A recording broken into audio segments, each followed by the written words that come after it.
Welcome to the From Foster to Blank podcast, where we're highlighting former foster youth who have discovered their passion in life and creating their own purpose by redefining what success means to them. It's almost like a Where Are They Now podcast. Within every single story, we will see different people highlight what inspired them to change the direction of their life and how they achieve their own goals by redefining what success is. The best part is everyone is going to have a different definition of what success is, and we get to learn from them. The other neat part is that every single one of these people are going to highlight what they do, and they're going to give advice on how they got there. This is an educational podcast for people that are like you and me, foster care kids, but we're going to see it from a different lens of positivity. So here we go. Hey everyone, welcome back to the From Foster to Blank podcast. I am so excited to have a very amazing singer come onto the podcast. I'm going to let him introduce himself and go into what he does. Well, thank you for having me. My name is DREION, and I am a singer, songwriter, performing artist, originally from Omaha, Nebraska. I now live on the East Coast in the Boston area, in the Providence, Rhode Island area, and I do a lot on the New England side of things, or the northeastern side of things, with music as a performer, artist. I also do a lot of touring and things of that nature. So, and then I teach and all those things. But my entire world in terms of my career is music. I love it. Okay, and I was laughing because I don't think people realize that you do all of this singing and you do like tours and things like that. And I don't think people realize you can still do that since COVID hit. Some people are like, wait, people are touring? I'm like, yeah, it happens. So can you tell us, how did you get into music and just kind of that journey, what that was like? You know, that's an amazing thing, because yes, tours are coming back and music is happening. And I think that was one of the biggest things that helped people during the pandemic is music. So I think it's even more of a relief now that it's back, that people can go out and see music live. And I think that that's kind of the core of why I started in music, is because it was something that was an outlet. It was a relief. I started singing when I was 4 years old. And it was just something I kind of picked up from my environment. I have, family that are musicians. I also had family members who were in church. And when I would go to church and see the choir sing and the preacher preach and things of that nature, that just really was inspiring to me. And I had, specific artists and things like that I love to listen to. And my family are old school, so they like to listen to old school R&B. And so I listen to Al Green and all of these amazing singers, the Isley Brothers and things that really, really gave me my foundation in music. And from there, I ran with it. I was like, I got a drum set. That was the first instrument that I actually learned how to play. I like to sing and things like that, but the first instrument I learned, my father bought me a drum set because he noticed I was banging on all of my aunt's pots and pans and things. That starts. Right. So it was, well, we might as well give him something that he can actually bang on and it sound good. I love that. So that was the first instrument I learned. I began to, sing and continue with that. And then I also got a piano somebody was giving away. I think it was one of my dad's friends. She was giving away some old stuff she had in the basement. And she had this really cool Casio piano. And I was like, I'll take it. I'll learn how to play it. And it was the first piano that I, actually got to sit down and figure out, okay, well, how do you play this? I didn't have anybody to teach me. So I was like, okay, well, I just have to learn myself. So I'm pretty self-taught in all of the instruments that I play. But it's just really just from picking it up, from being so interested in music and being so enthralled in the idea that music is just this world of magic. Love it. My husband is a musician, and I mean, I play guitar and I love singing, but he plays drums, piano, guitar. And I mean, that's why we have a guitar in the back. It's not mine, it's his. But it is so interesting to watch him create music and get those ideas. So when you get an idea for something to write, what does that process look like for you? Are you able to just sit down and write away, or is it something that inspires it, or is it a little of both? So yeah, so it actually kind of goes with my music journey. When the iPod Nano came out, it was like the greatest thing ever for me because they had the recording You're ability. aging So I us. got yeah. So the first thing that I that I got, like my first electronic that I bought was iPod Nano, and I was like, okay, cool, I can record myself, so I Yeah. can hear myself, and then I was like, oh, I can record songs that I have. So I took that Casio piano and I would record songs, and it Mhm. was just basically whatever the piano little play button that was on there. I Yep. would create something over the top of it, and I didn't know that that was songwriting. I just knew that it was like whatever ideas that were coming to me. So that's kind of how it started for me. And I kind of grew from there. So I really write from inspiration. I really like to write from nature, and or from, well, like in the environment in general, Yeah. just our human experience. I have a mentor named Percy Beatty who says that, songwriters are like magicians. I mean, we pull songs out of thin air. There wasn't anything on the page, and then hours or days or years or whatever later, there's something there. Mm. And I think that that's really, like, really, really a great a way to think about songwriting. That it is pulling from what's already there and putting it into a form in a way that people can now digest it, or that people can it can be tangible. And Yeah. then another thing is that about writing for me is that it's just something that is really, really about I don't like to force it. I do not like Mhm. to like put myself in a position where I'm like, oh, I have to write this, I have to write that. When the ideas come, they come, and when they don't, they don't, and I'll leave it and I'll come back to it.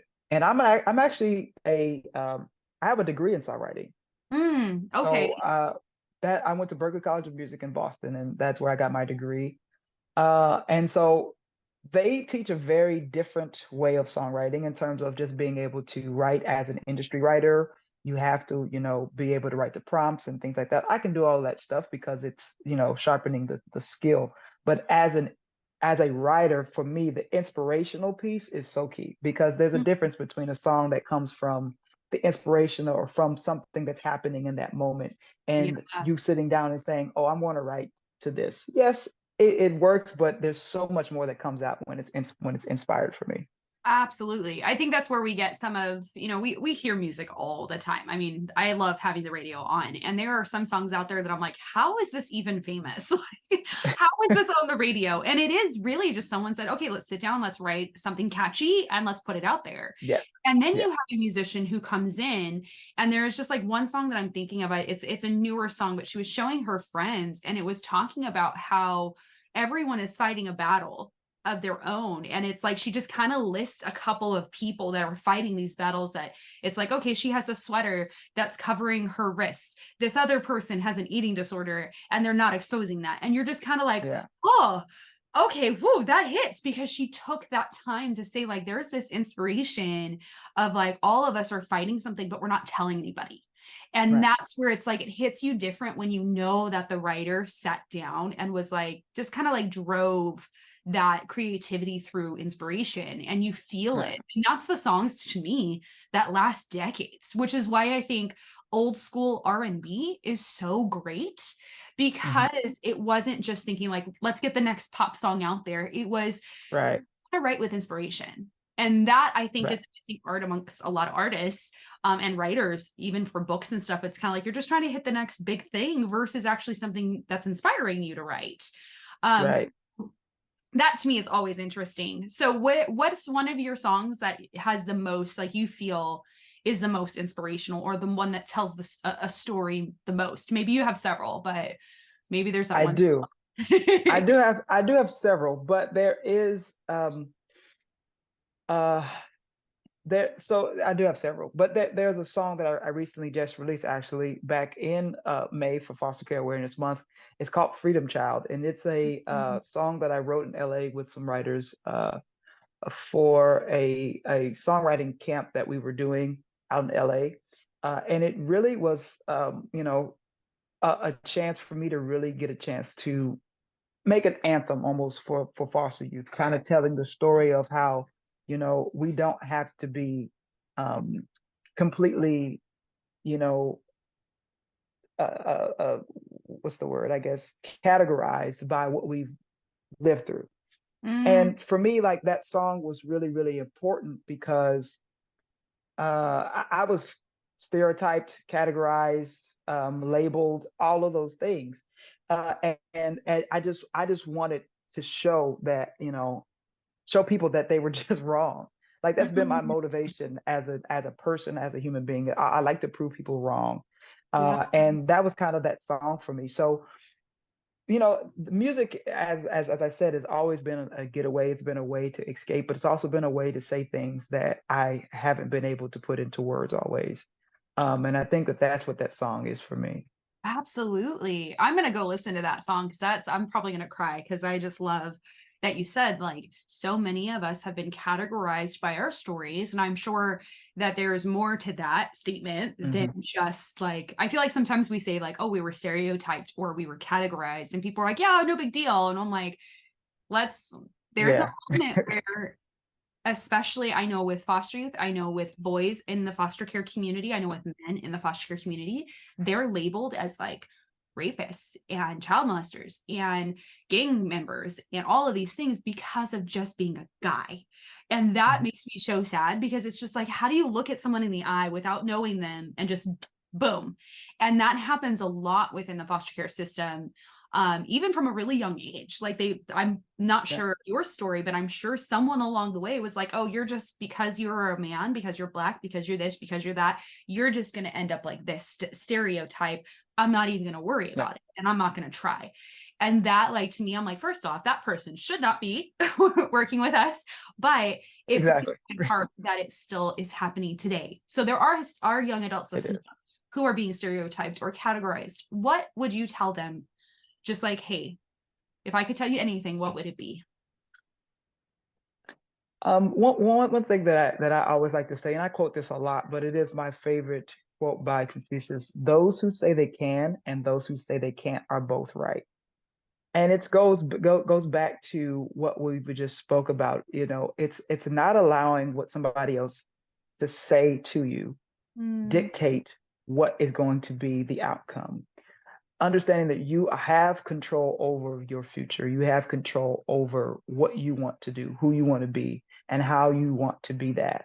And going back to what you even mentioned about success, success doesn't have to be this huge, huge, huge thing. And, I read a quote recently. I love quotes. those are my favorite. About a quote about, your success or your level of success should be based off of your ability excuse me, not your ability, but the effort that you put into whatever you Mm, did to be successful. That should be what makes you feel successful. Whatever fire in you that said, I wanted to graduate college and mm, you did it, that's success. Whatever I want to learn how to play piano, that's success. mhm, It's defined by whatever you worked hard enough or said that I'm going to put myself in a position to be vulnerable enough to say, I don't know, and I'm going to figure it out. mm. That's just so powerful. It's like, there's so many levels of success and so many things that you can do just by saying it with your words. Mm. And not allowing the negativity to dictate, because that is so easy, especially for foster youth, and it's so easy to just fall into every negative thing that you've heard about yourself and say, okay, well, they're right, but as I said, those who say they can and who say they can't are both right. So if you say you can, but if you say you can't, you can't. So it just leaves the power in your hands. And I think that that's hard sometimes because people there I at least I've heard a lot where people were like, you just have to have the power, like your words have the power, you just have to think Mm, it to believe it. And I'm like, that's yes, sometimes you have to motivate yourself through your emotions because maybe you're talking yourself out of things, but then mhm. there's that moment where you have to decide the action piece. And I Yeah. think that's not talked a lot about within the foster care community. So it's like I know a lot of caseworkers who are like, well, I believe in you. I think you can. You should go this route. And us poor Right. kids are sitting here going, but and Yeah. Oh showing, yeah. well, how to get there. So it's like, yeah, you want to be a musician? Yeah, that's not just believing that you're good. It's about, like you said, that motivation behind it to say, okay, if I want to, I can. But if I say I can't, that's right too. But you don't know until you try. And that piece, I think, especially with music, it's like there are so many people in that field and so many people who are so much better than you that you can't sit back and be like, well, I'm never going to be good enough, because you're never going to be if you don't practice and try and get back up. Because like most musicians would say they're failures because they didn't have a number one hit. But there are so many more out there who are like, but I got on the board. Did you see that? Like, I got a C out there. I went further than the last guy who tried this. I went further than myself. And I think we compare too much to other people to say, well, that, like you said, that success it doesn't always look the same. It's going to look different. So when it comes to your definition, your quote for yourself for success, how would you define that success? In terms of my success for me, you know, as you just said, like, I don't have a number one hit yet. But your music is really good. I listened to it on Instagram and I was like, whew, okay, so yeah, that's success in my book. But anyway, continue.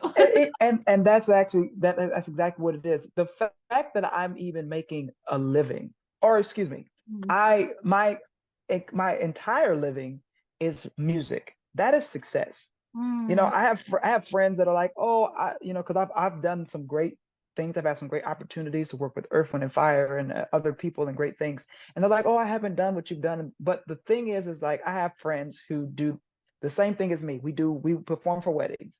You are able to make a living off of music. That's a statement within itself.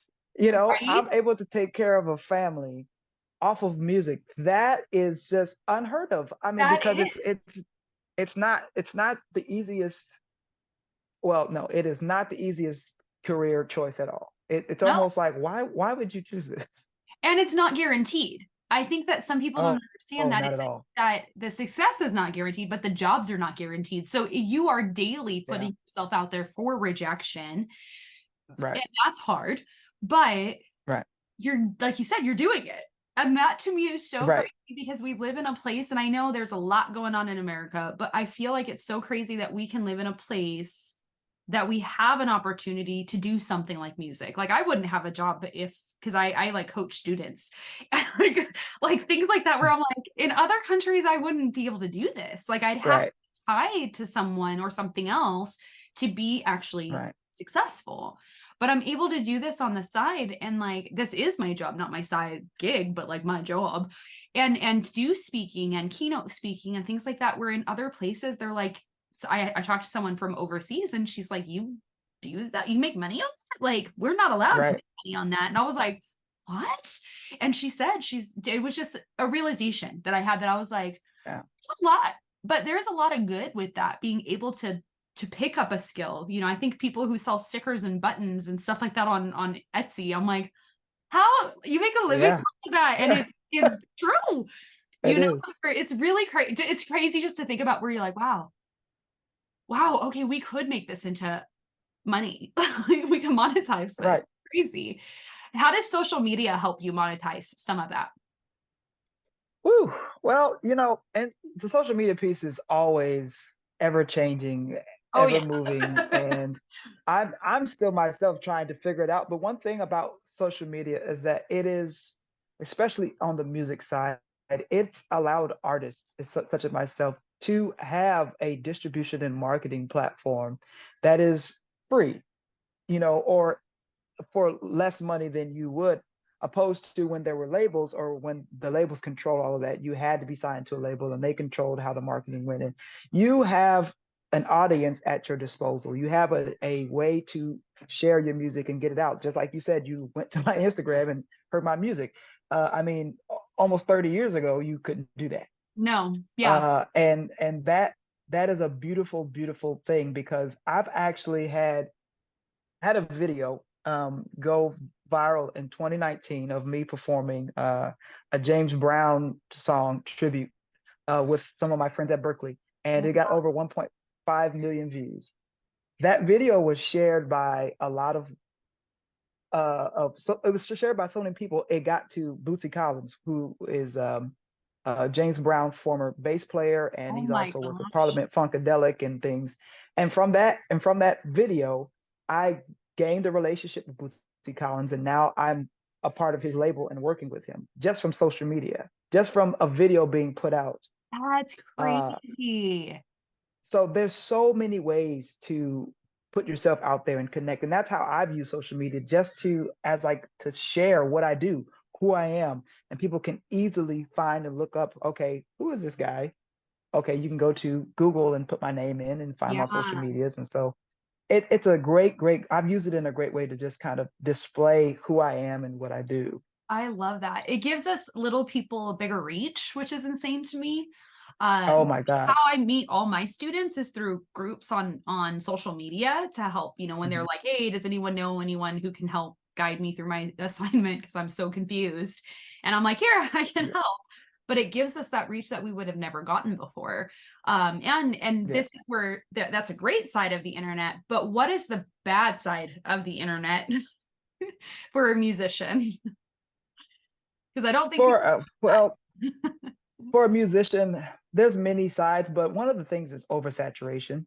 Mm, It's there's so many people that are putting out videos. It's like finding a needle in a haystack. yeah. It's really hard to define yourself as different.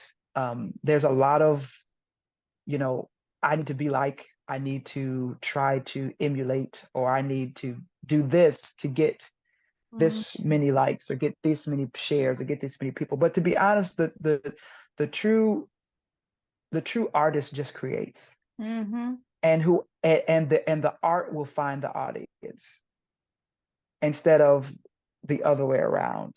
And I think that that's really important. It's so easy now for you to get so Yeah. just lost in everything that social media is in terms of judgment. I mean, and I even got a chance to be on American Idol for a short period of time, Wow. and they had to prepare us for social media, and they were like, don't read comments, don't read the comments, whether they're good, whether they're bad, because people are going to have opinions, and they literally tell you that do not read the comments. That is the first thing that they say when it comes to social media, because there's so there's just so many people out there that are that have their own opinions, or people out there that are doing that for money, doing it to for attention, to get their name attached to something. There's, oh my gosh, there's so many things We that call them internet trolls.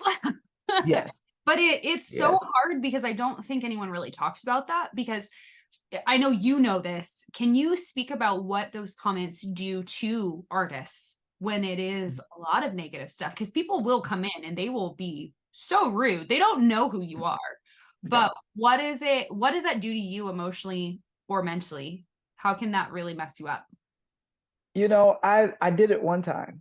I read through the comments of one post, and I said, I'm never doing this again. And what it did, it just made me, doubt my ability, or even doubt the art that I was creating, because I was like, oh, maybe it's not good enough. Maybe people won't like this. Maybe people won't understand Mm, my uniqueness, or my creativity, or my creativity isn't valid because people have said negative things about it. And that's not the case at all. One thing that I've learned about social media is that you have to have a balance of I don't want to say negative, but of constructive mhm. criticism, and you have to have a balance of people who are also acknowledging that your art is great as well. Mhm. Engaging with those individuals who are like, oh, I love this is really great, understanding that those are your audience, those are the people that want more from you. And then some of the other comments I have to take as constructive. Some are just not even worth the time. But one of the biggest things is I just do not comment, or I do not engage. That is the biggest thing, is to not allow it to get you to the point where you say anything back, because that's all they're looking for, is that kind of response. And when you start stepping into areas and territories where you're famous or you're a celebrity, then that is a whole nother piece It to social media. gets so ugly. And I've seen it with, popular Instagrams and people coming in, especially when it comes to like as a musician, you're putting your heart and soul into something. This Yeah. is the same as like if you're working out and sharing your weight loss journey with someone and someone's like, oh, you're still fat. Like, it's just like, what? Why would you say that? Yeah. But people are like, they do that same thing to musicians and artists and be like, well, that was stupid. Why did you do that? Or da da da. Yeah. I remember Tom Holland just recently said in a podcast. If anyone doesn't know which Tom Holland I'm talking about, there's only one, Spider-Man. But he said something, and he's young, but he's younger than me, but he said something kind of profound that I was like, huh, okay. And he said, if someone's leaving a message or a comment on social media to you, ask yourself, do they have my number? And if they don't, disregard Right. it. Because if Wow. you're my friend, they have my number. And if it's constructive or it's helpful or it's something that I need to hear, they'll text me and call me. But if they don't have my number, they don't know me. And I was like, Yeah. thank you, Tom Holland. Because Yeah. it's true that we get caught up in those comments. And I have had to, there's a lot of things that like I love talking to people through, but I won't talk on social media about it because it's Right. space. They're looking, like you said, they're looking for a fight. They're looking for something to come back at. And the only thing that gets hung up is people go, well, look at this person who thinks that XYZ, and that goes back to the foster care community. As a speaker, I have had people in engagements ask the rudest questions or leave the worst comments on social media. And I love the power of delete.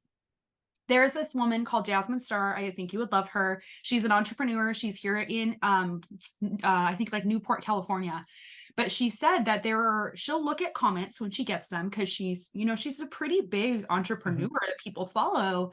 And she says, like, is it helpful to my community? If it's not, if it's rude, if it's attacking and it's not necessary and it will start a fight within the community, I delete it because that's not needed there. But if it's something that there's truth in, like that I can speak truth back, then I'll comment. But if there's something where it's just a fight, I get rid of it because I don't want people getting caught in it.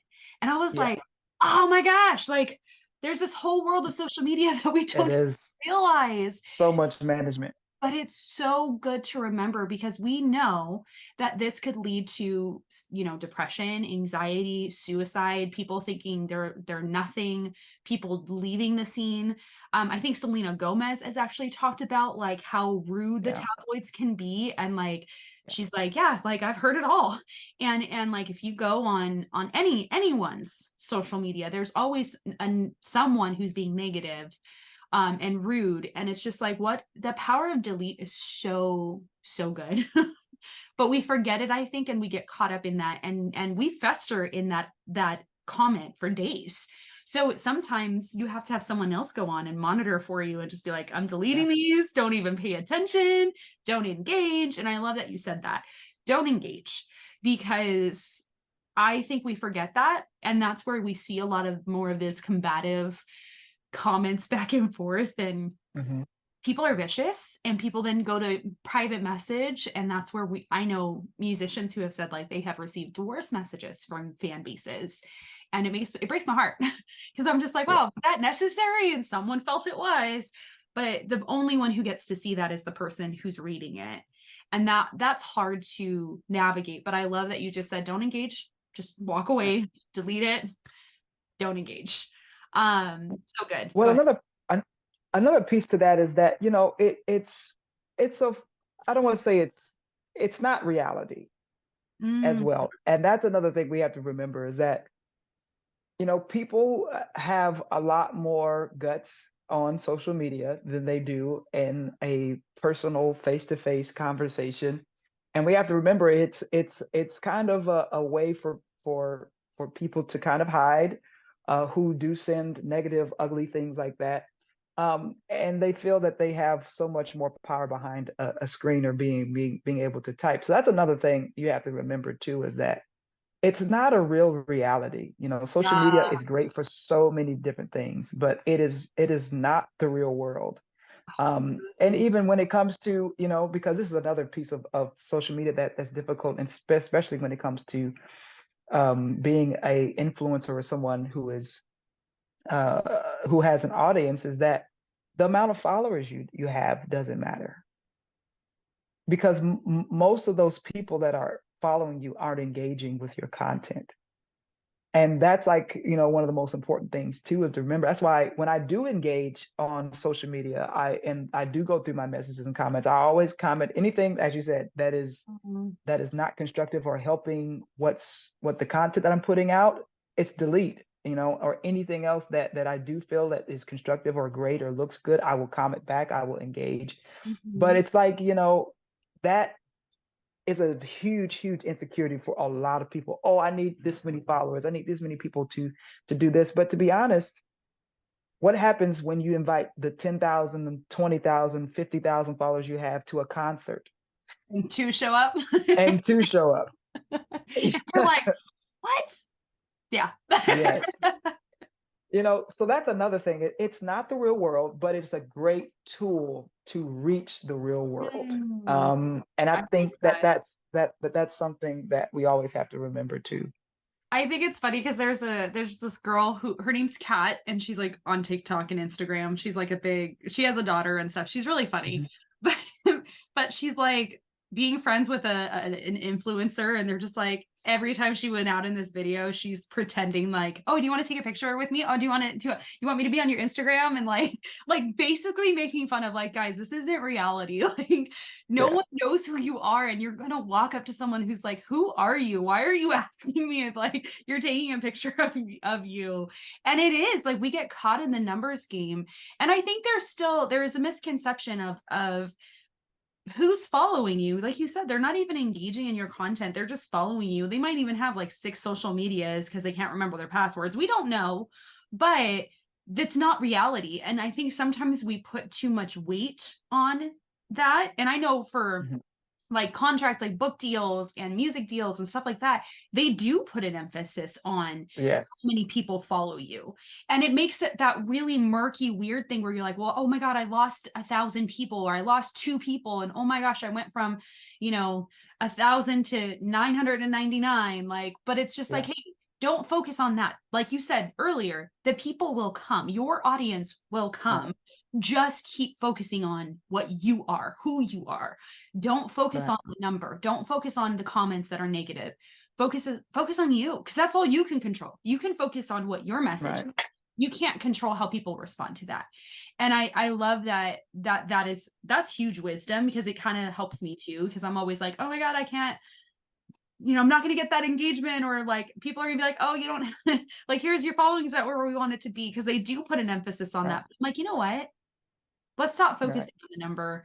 I need to focus on who I am and just showing that on social media to say, yeah, it gives me a reach, but it's not who I am. It's not my reality. I love And that. the way that I've combated even that, because you know there's some things that do have to sacrifice in that way, because you know I can't just walk into any label, you know, talk to a label exec and say, hey, I want a contract. The first thing that they are going to say is, oh, what's your numbers? Mm, The way I've had to work around that is building relationships yes. and networking, even though I don't have the numbers. You Mm, know, a lot of people have asked me, how did you get the tour with Earth, Wind, and Fire? How did you get the tour with Earth, Wind, and Fire? How did you opening for them? Relationships. And mm, actually, it was actually through their foster care organization.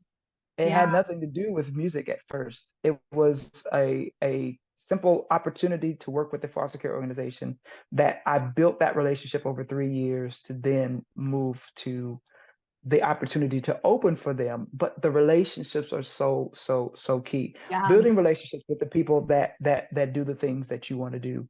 Building relationships with people that may have the numbers or things of that nature, because those rooms that you can now walk into and say, oh, such and such sent me, or such and such is vouching for me, or you know, all those things, you know, Yeah. those relationships are very, very, very key.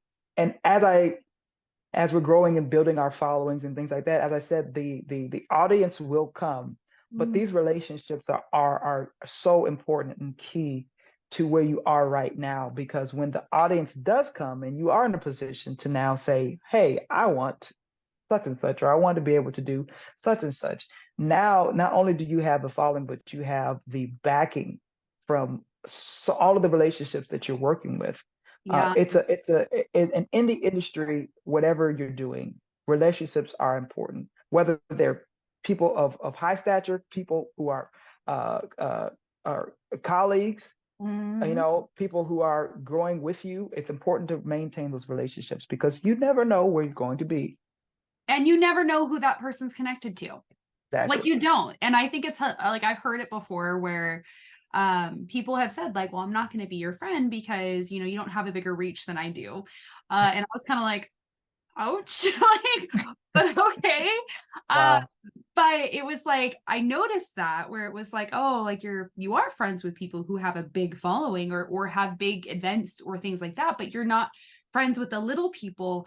But it goes back to that, like, there are going to be people you look at that you're going to stereotype, you're going to judge, and you're going to say, well, you don't have a big reach because you have 500 people on your Instagram or whatever. And it's like, but you don't realize that they're connected to someone who they don't need 100,000 people. They're connected to a person who, like you said, is connected to all of these other people. And I think that has been so powerful, even with speaking engagements. It was like, at first it was kind of little, but there was like 2 people I was connected to, but those 2 people connected me with like 10, 15 other people, and they connected me to other people. And then it was kind of just getting out there and talking to people and building relationships without an agenda, without like just asking people like, hey, would you be on this podcast? Like, now I'm getting relationships with people I would have never met if I didn't just say, hey, I'm willing to hit the no, but would you be on here? And people are like, oh my God, yeah, absolutely.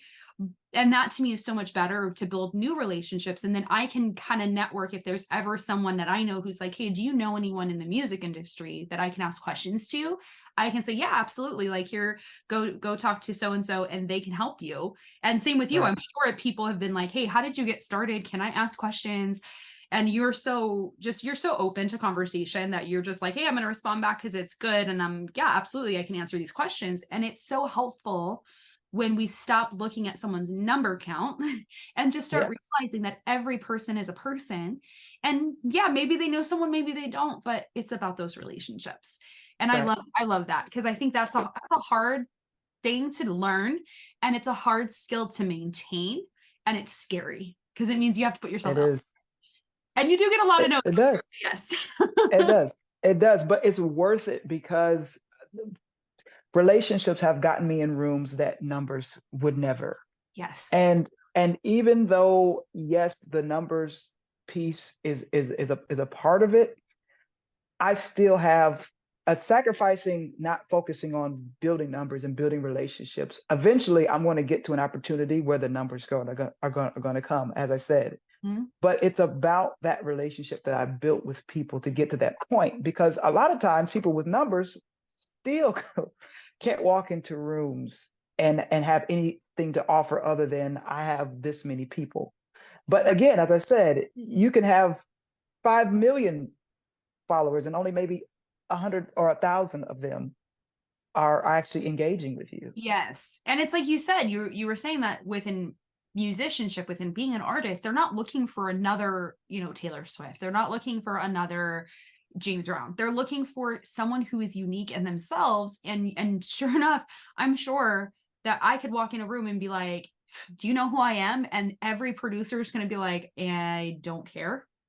Like, that's just going to be, they're just going to be like, get out of my office, because I don't have that name brand. Taylor Swift walks in the room, it's a lot different. But I'm not Taylor Swift. But who am I, and what can I show them that they would look at me and be like, hey, let's get this girl in here to talk to her. We want to know what we can partner with. And like you said, that organization, you didn't even go in with music. You went in because it was Foster Care Awareness Month, and it turned into something else. Right. And that is the power, I think, that a lot of people don't want to dig into the work part. Yes. A lot of work. And I'm telling you, it's a lot of, like, I'm sure you had to put a lot of free time in, before the paid gig started. Yeah. But Oh it's my worth gosh. it in the end, because you're like, wow, I'm sure you look back and you're like, if I didn't do this, this, and this, and keep going after this amount of rejection, this would never have happened. And that is such a big thing for a lot of us, is like, you can't get where you want to go without trying. And you have to get up and try again, because it's not going to work the first 100,000 times you do it. But it's the Yeah. little steps and the people you meet that say, hey, let's go. And you've been going in the wrong door. Like, you're going in that door, but you need to go in this one. And you're like, I had no idea there was a secret door. And they're like, yeah, well, I know where the door is. And I'm like, oh, Right. oh. Right. Cool. I love that. All right. So to our last question, what advice would you give to any foster youth or any person wanting to become a musician or just navigate life? Oh my goodness. There's definitely uh there's something special about you allowing yourself to still be uniquely you. Hmm. Um, I've had a lot of time in terms of kind of building a formula Hmm. of what it is to find my uniqueness, because I did start off imitating others. Um, and I call it my four eyes. I'm gonna pull it up really quick because I love that. I absolutely love this. Um, oh no. Okay.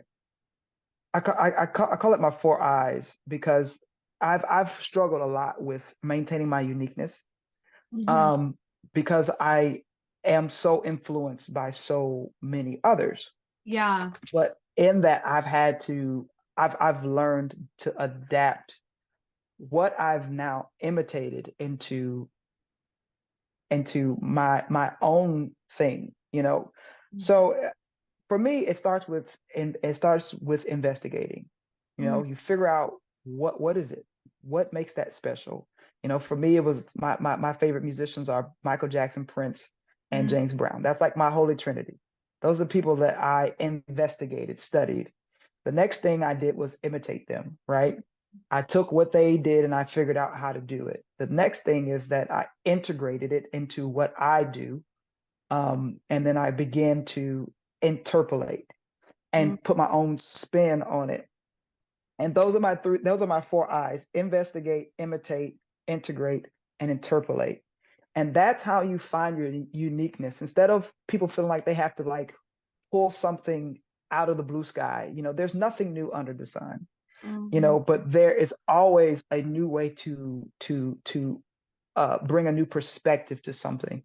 And that's what I would challenge anybody that's in the foster care system, anybody that's trying to be a musician, is to never let anything stop you from finding or keeping your uniqueness. You don't have to be anybody else. You don't have to, you know, and some of the things that you feel like are like the things that you don't either like about yourself or that you don't might not think are your best attributes might be the thing that actually catapults you into your uniqueness.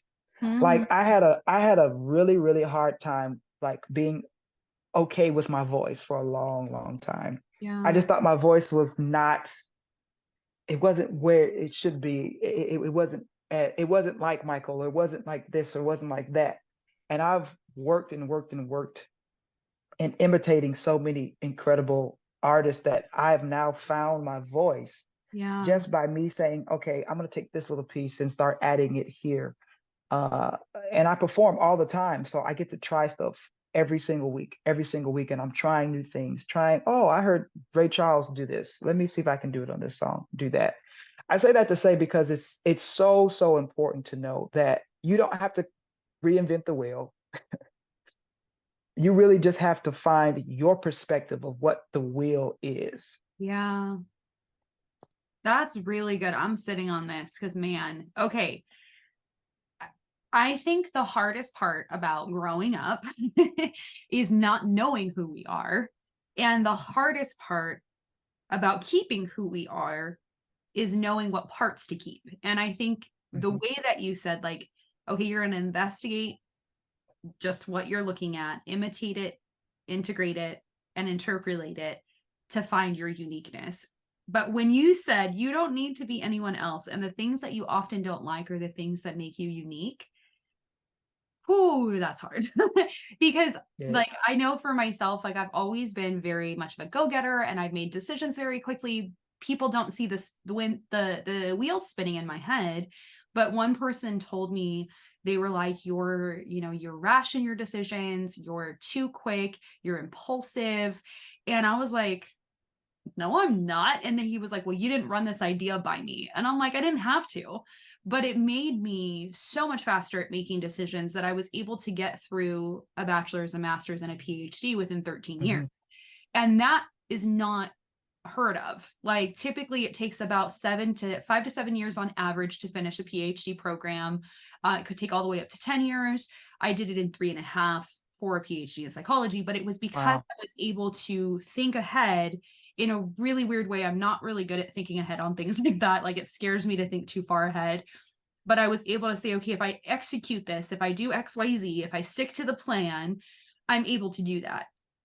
And I tell my husband all the time, I say, I procrastinate. And he goes, no, you don't. And I'm like, yes, I do. Like, you have no idea. Because mentally it takes me 3 days to do something, but you guys think it only takes 24 hours for me to do it. But on 3 days, I'm thinking through it.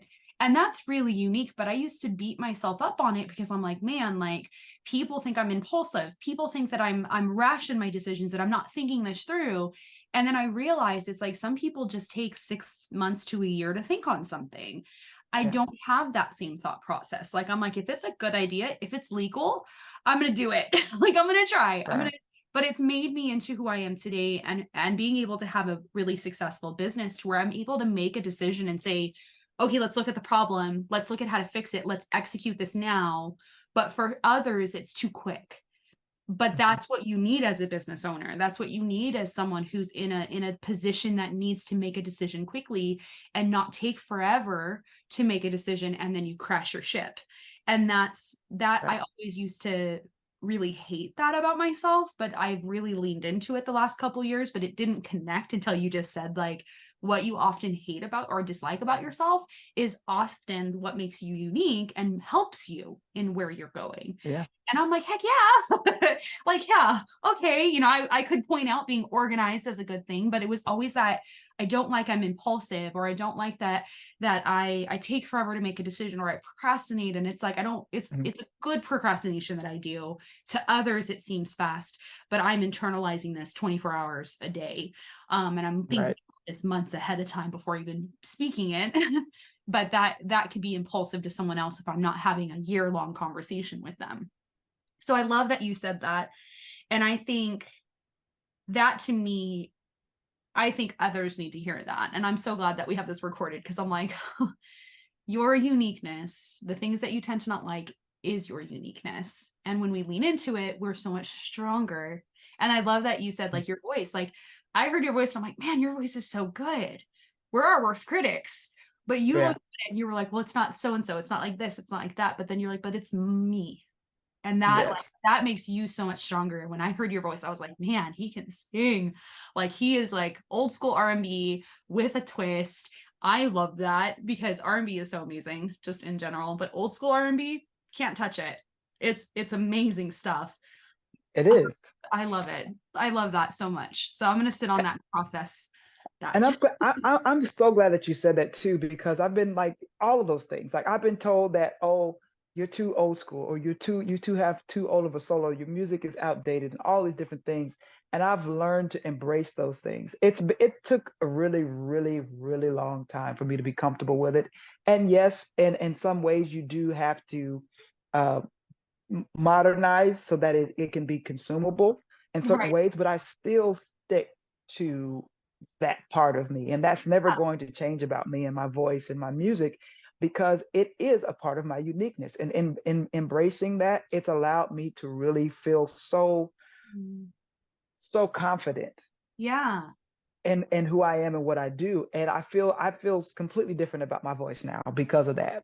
I just feel like you have a unique ability now to connect with older generations, but also connect with younger generations because your voice is unique. And if you just focus on like how R&B is today and not that old gospel, jazz, R&B, like you have a rasp to where it's old soul. And I love that, where it's just like, man, like it takes me back to hearing that music for the first time and being like, this is some good music. It's like when jazz goes on, like old school jazz, and you start listening to it and you're just like, oh, this takes me back. Like, it just takes you back to that memory. And when someone's voice can do that, it's just like this beautiful, unique thing. And this is where, you know, music is something that really stimulates the brain. All the way to, if someone has Alzheimer's, if they play music that was in their youth, they start to go back. Like this ballerina, she used to be a ballerina for like a play in New York, and they started playing the solo song that she would do, and she had not moved for years, and she started doing the music, dancing to the music. She wasn't like going all out, but she was like mimicking what she was doing.